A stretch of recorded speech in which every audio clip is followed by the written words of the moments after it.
มันแจกอะไร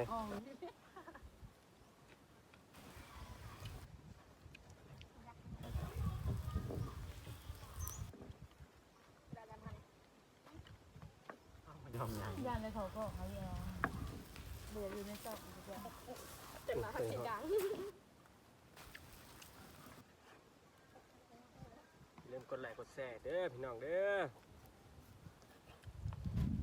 ทางไอ้หนุ่มหนามนคนน้องลำจันทร์ครับล้างกันโมเมนต์ไพ่ดอกเศษตะพน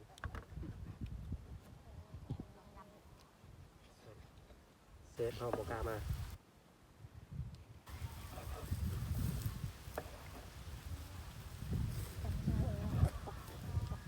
มาแต่น้ำพันธุ์จุกครับจับมา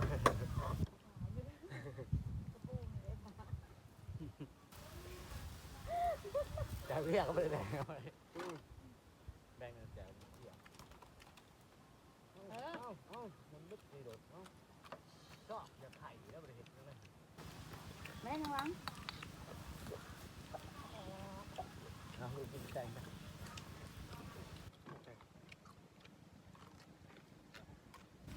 แซ่บดีพี่น้องเลยยังเอาดูตัดสเต็กแล้วมาทำกันเลยพริกกันได้กินมันเอาอย่างคนละวงจะกินงัวจะกินตำหู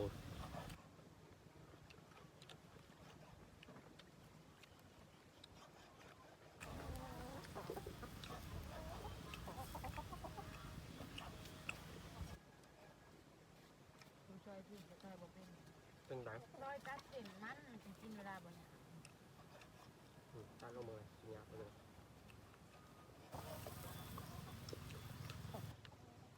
ยังได้กระพาเครื่องเกี่ยไก่เพิ่นเด้อน้องลำจันทร์แล้วก็แซงกันทิศทางบ้านกินกันเลย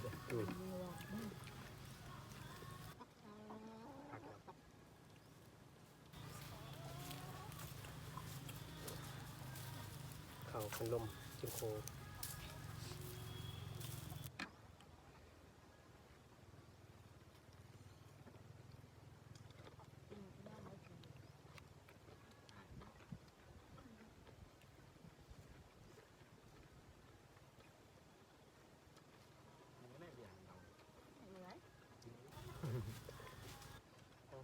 มาอยู่นี่นะมีปลาหมึกกระดาษ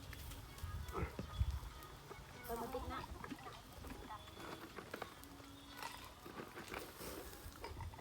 เขามาหนังเห็นมั้ยบุลมกันเลยติดกันเฮ้ยเขาก็มาตีเลี้ยงงูเก็บเงินใกล้มันจะห้องเขามากินกันกินติดงูกันแล้ว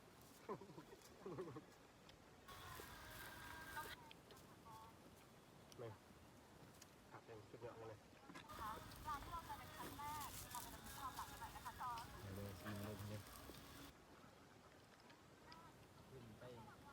ต้นบ้างเอ็นเลยชุดเหยาะแล้วเนาะอันทีมชุดนี้ครับเนาะไปบ้างแบบถูก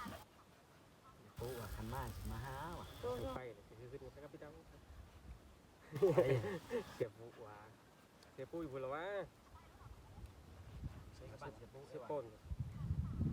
มาใช่ไหมเนาะ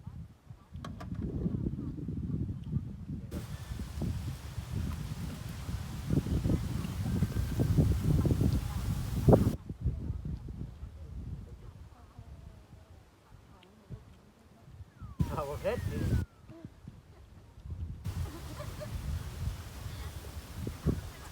มันน่ายับไปเลยเนาะไปจากไงก้มไปทางหน้าเลยเป็นอะไร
ข้าวเนาะ แก่ข้าว จะผสม2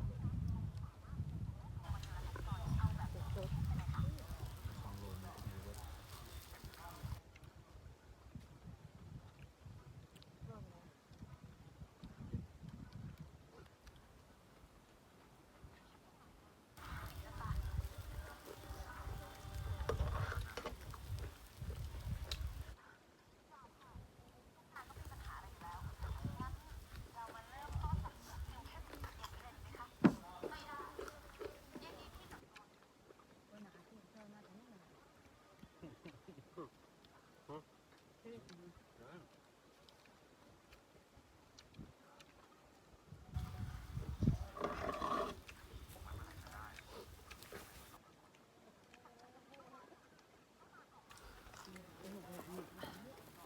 ตอนนี้เขาเริ่ม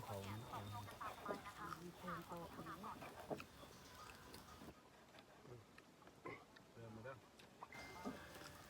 โดนแดด ได้หรอ โดนแดดเป็นใหญ่นะ เอาก่อน เป็นใหญ่ที่ตัวเอง